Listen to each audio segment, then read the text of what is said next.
Yo, what's up everybody? I'm Dr. P. Welcome back to another video. If this is your first time stopping by, be sure to drop a like and subscribe if you like what you see. In this video, we're going to be talking more about the event and possible theories. As it stands right now, we have just about 3 days remaining until the event takes place. But hold the phone, that could be subject to change. Unfortunately, there are many reputable Fortnite leakers tweeting about this, but here is one from Fort Tory that says, so there are rumors going around that the event and the season will get delayed again. This has not been confirmed by Epic Games yet. A couple of sources say that there is a chance of this happening. If I know more, I'll let everyone know immediately. So without diving too far down that rabbit hole, if you've been keeping up with the news, you'll know what's been going on in the world pretty much everywhere, at least in the United States. And with that said, there have been lots of companies, lots of outlets who have gone ahead and delayed launches, announcements, and just so many other things to shed light on really what's going on in the world at the moment. So it wouldn't surprise me entirely if Fortnite decides to go ahead and delay the season and the event again. I don't want it to happen, but again, it would be understandable. Here's my take on it. Right now, the world is a crazy place, just a lot of really weird things happening, and video games, for as long as they have existed, have been a very real source of an escape from reality, and I think now, more than ever, we need something to take our minds off of everything and sort of escape from the reality of what's unfortunately going on in the world at the moment. As it stands right now, the event is still scheduled for June 6th at 2 p.m. Eastern, which is in 3 days. Fortnite has not made any announcement. They have not said anything whatsoever. All of this stuff is coming from people who have sources who think that it could happen. It is not a guaranteed thing. We don't even know how likely it is. So I wouldn't worry about it too much until it happens, if it does. And if it does, I will be sure to let you know immediately on the channel, so stay tuned. Alrighty, so on a different note, I tweeted out earlier last night that basically I was looking for theories to cover in my channel, and if you guys had anything you wanted to let me know, any interesting facts or tidbits to let me know, and I got a number of those exact things sent to me, and I want to cover a couple of them now. So here's one from Chaos, who says the visitor knows nothing about the device. People are confusing this for it.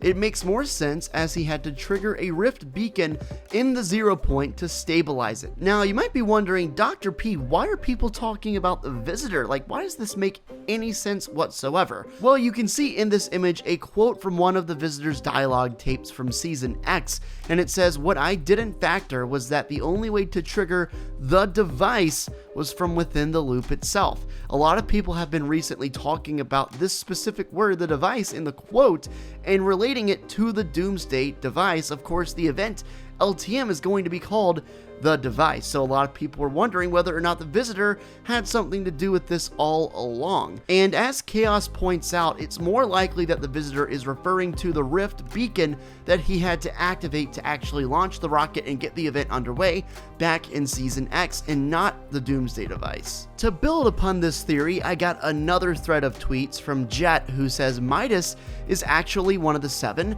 The agents were from the Chapter 1 map and were able to survive and get to the Chapter 2 map. The device the visitor is talking about was never the rift beacon, it was the Doomsday device.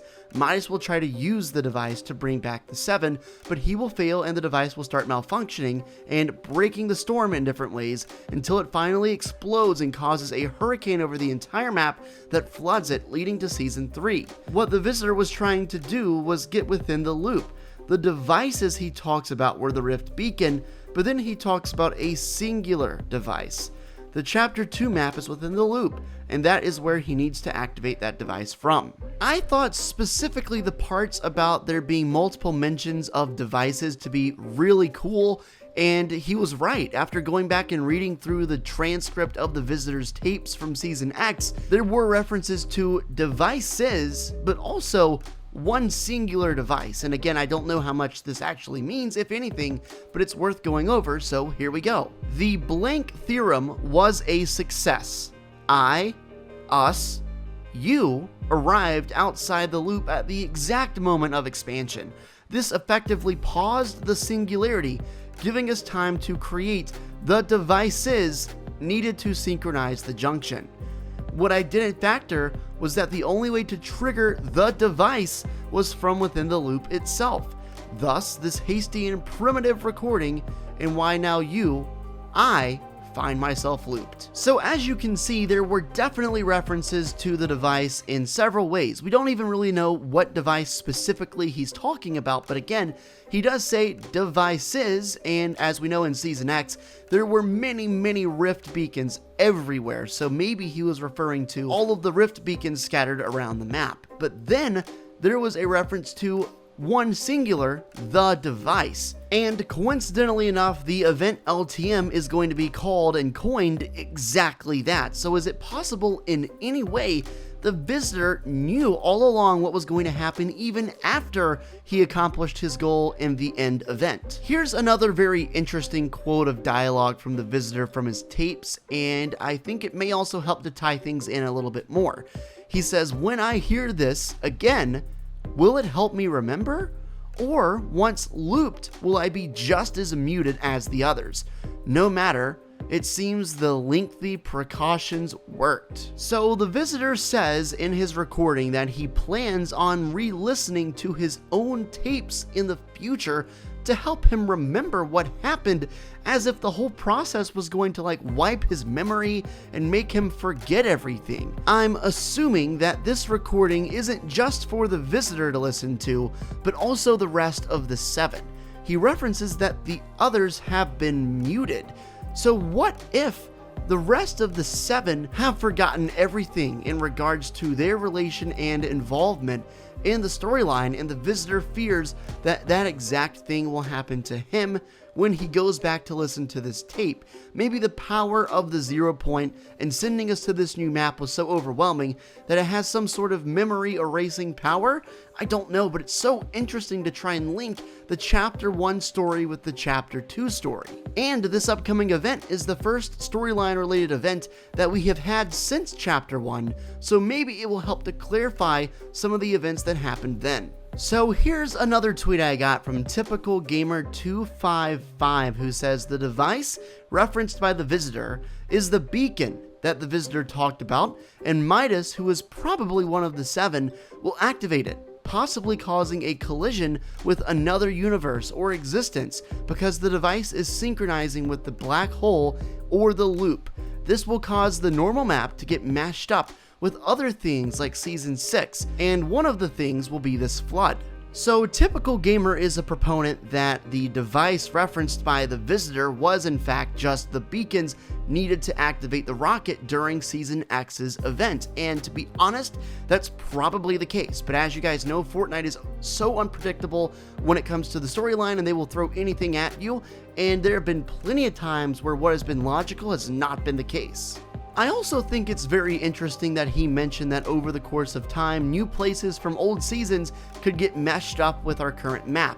And this is actually kind of supported in a way by the fact that we know, or at least we have strong suspicions based on leaks that I talked about in yesterday's video. If you missed that, you should go check it out, that the flood will go down over the course of the season, and that there will be new and interesting POIs surfacing up as time goes on throughout the season. Some of these places could be old places that are thrown back in to our new map. Some of them could be new places, but regardless, I'm really looking forward to it. Aiden Stone says, I think the hatches around the agency will act as drains. Midas knows that the map may flood as a side effect of the Doomsday event, and he wants to prepare. I mean, anything is possible, and there's definitely a reason for the hatches.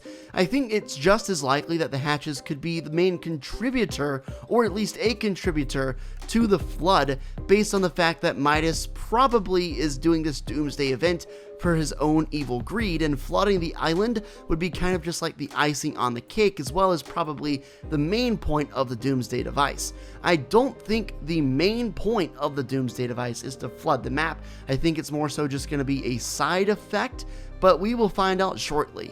Guys, make sure to use code PineapplesYT in the Fortnite item shop to support me if you like what I do. I really appreciate that. Also, if you're new, make sure to subscribe to the channel and help me get 450k subs, and I will keep you guys updated every step along the way. If something were to happen with the event and it gets delayed as well as the new season, I'll let you know immediately. If there's other news, I'll let you know immediately. You can count on me to keep you updated and informed on everything going on in the world of Fortnite. Thank you so much, guys, and I'll catch you in my next upload, and until then, take it easy and peace out.